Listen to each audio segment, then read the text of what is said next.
This Family Life News podcast is made possible by the support of listeners like you.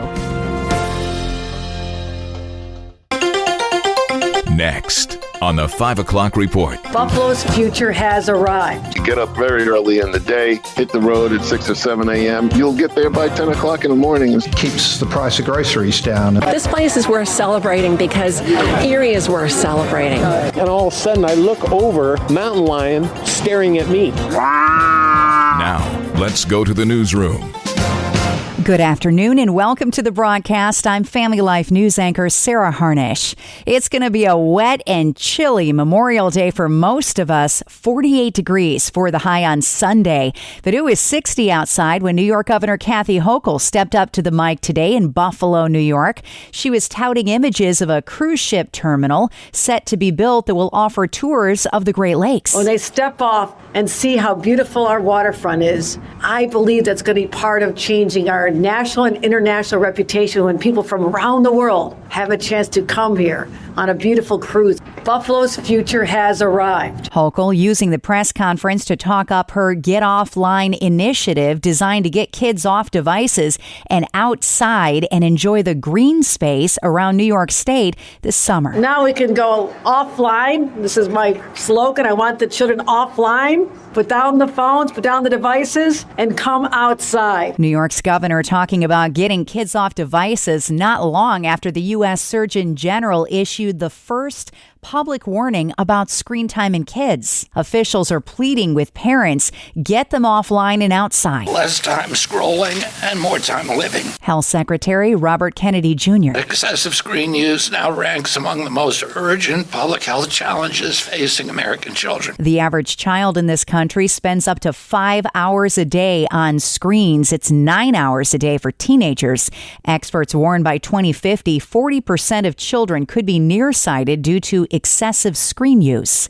The Memorial Day weekend officially gets underway tomorrow, and it is expected to set another record this year. 45 million of us hit the roads this weekend, and highways could be packed by midday Friday. You get up very early in the day, hit the road at 6 or 7 a.m. Even if your destination is a couple hundred miles away, you'll get there by 10 o'clock in the morning and still have plenty of time to enjoy friends and family. AAA says gas prices are $1.50 a gallon higher than they were this time last year. New York and Pennsylvania sitting at around $4.60 a gallon.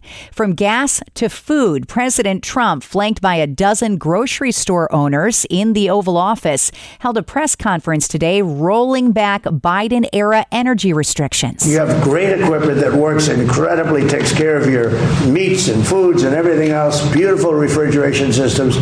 Take it out and replace it with stuff that barely works, costs a fortune, and everyone's going to go bankrupt because the equipment is much more expensive on top of everything else. Trump says energy efficient isn't cost efficient. The CEO of Kroger, Greg Foran, said using refrigerators they already have lowers the cost of food. It keeps the price of groceries down, and that's something that we're desperately focusing on, Mr. President. William Kevin McDaniel owns several Piggly Wiggly grocery stores in the South. He says the energy-efficient refrigeration they were being forced to migrate to cost millions. You could look for $800,000 to $1.5 million per store to do a change-out.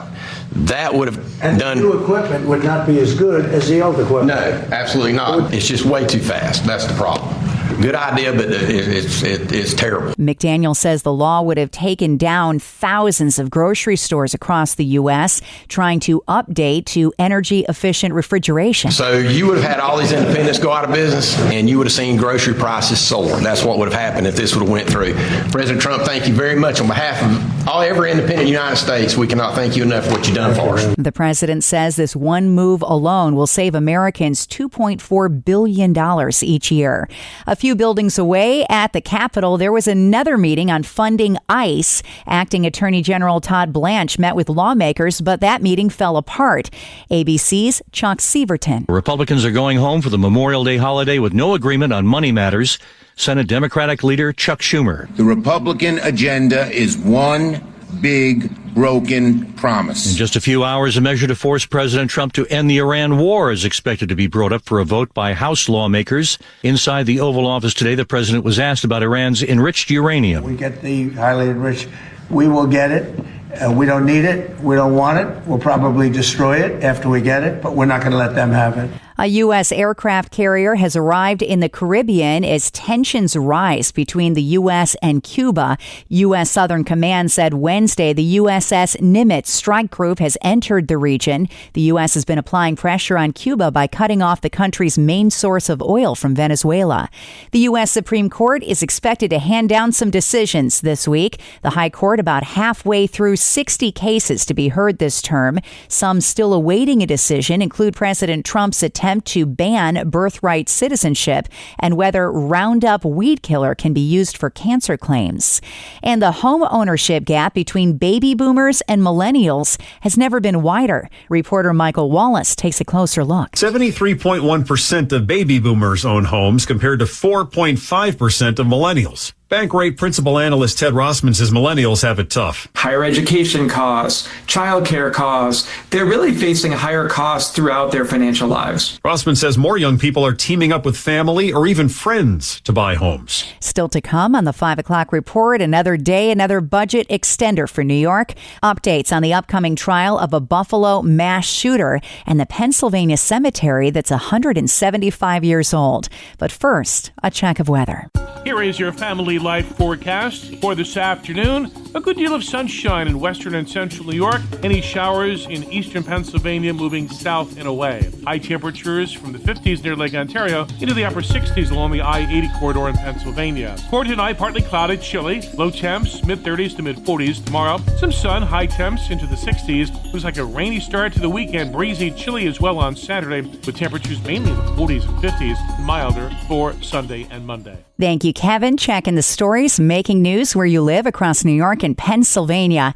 There has been a key ruling in the upcoming trial of a Buffalo mass shooter. We get more from Family Life's Mark Webster. Yeah, lawyers for the man who gunned down 10 people at a Buffalo grocery store in 2022 have failed in a bid to suppress some evidence in his upcoming death penalty trial. A federal judge has ruled he'll allow info from Peyton Gendron's social media accounts, as well as evidence from his desktop computer, iPhone, and other electronic devices in that trial. The 48-page ruling by Judge Lawrence Villardo nixes a dozen suppression motions from the defense. Gendron's already serving life in prison without parole from convictions on state charges. Mark Webster, Family Life News. Also in New York, we head into Memorial Day weekend while the latest state budget in 16 years remains in limbo. New York lawmakers have passed a 14th emergency extender as the state budget today is officially 50 days past the due date. That's not acceptable to State Senator Tom O'Mara, who's upset with the lack of transparency. It's very unfortunate that this is what this process has devolved to, with no information being shared on where things stand, and certainly no information being shared to the citizens of New York State. This latest budget extender will fund payrolls through next Tuesday. The final price tag on the state budget is expected to be anywhere from $262 to $270 billion. While America prepares to celebrate its 250th birthday, another celebration of history took place in Erie, Pennsylvania yesterday. A ceremony Wednesday evening marked the 175th anniversary of the historic Erie Cemetery, which has served as a final earthly resting place for more than 56,000 people since its dedication in 1851. The 75-acre site is tended to by more than 100 volunteers, including Becky Weiser, who tells Jet TV. This place is worth celebrating because Erie is worth celebrating, both our past, our present, and our future. We have so many places yet to go, and by preserving this kind of space, we are honoring all of those who came before us, and we're honoring the future as well. Pennsylvania State Representative Pat Harkins says it's well worth the effort to recognize the Erie Cemetery's important role in the community. I just felt that I had the obligation to do something like this for the Erie Cemetery Association. It's just so neat to share in the history of this kind of a place, and you think think of the people who are buried here and the families that are connected here. Those interred there include War of 1812 hero Daniel Dobbins and Battle of Gettysburg hero General Strong Vincent. And it is a fan favorite in the Crystal City. Glass Fest returns tomorrow through Sunday in Corning, New York. More than 130 street vendors will be showcasing their goods on Market Street. Glass Fest will culminate with a fireworks display at Riverfront Centennial Park on Sunday evening. Up next, a state in India passes a new law that makes it nearly impossible to be a Christian. Let's listen in.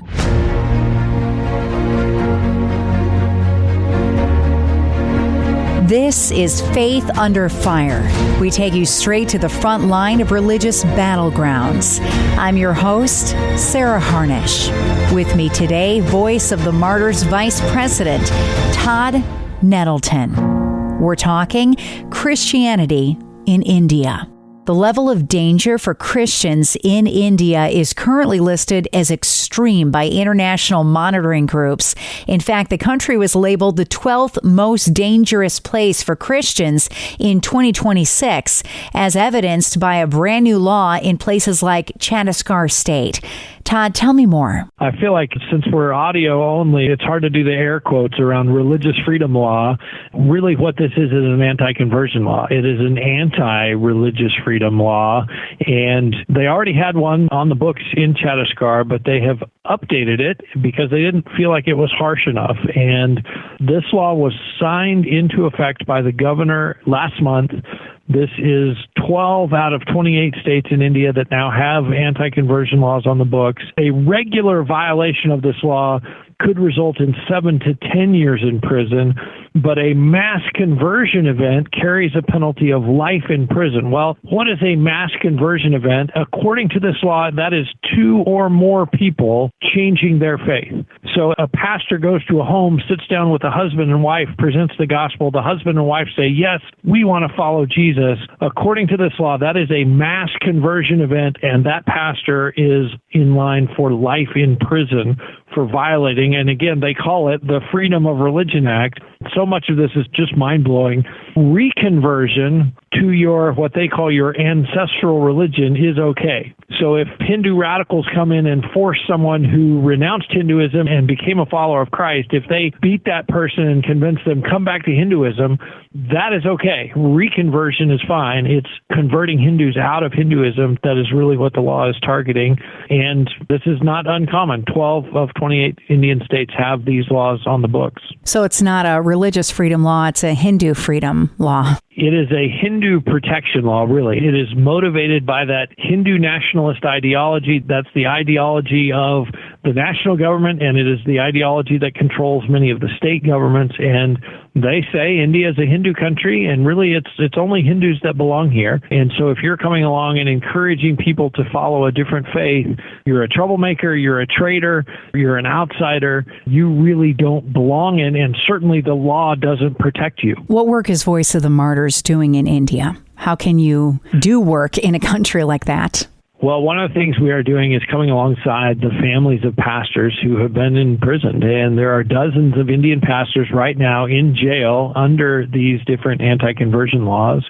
We are also working with Christian attorneys that are working to have the Supreme Court say, hey, these are unconstitutional. So helping on the legal side, as well as general spiritual encouragement, providing people with Bibles to have tools and training and encouragement that they need to continue sharing the gospel, and sending the message to Indian Christians. You're not alone in this. You're part of the global body of Christ. We're aware of what's happening. We want to stand with you. We're praying for you. And that voice of encouragement is something that our workers in India carry with them literally everywhere they go in that country.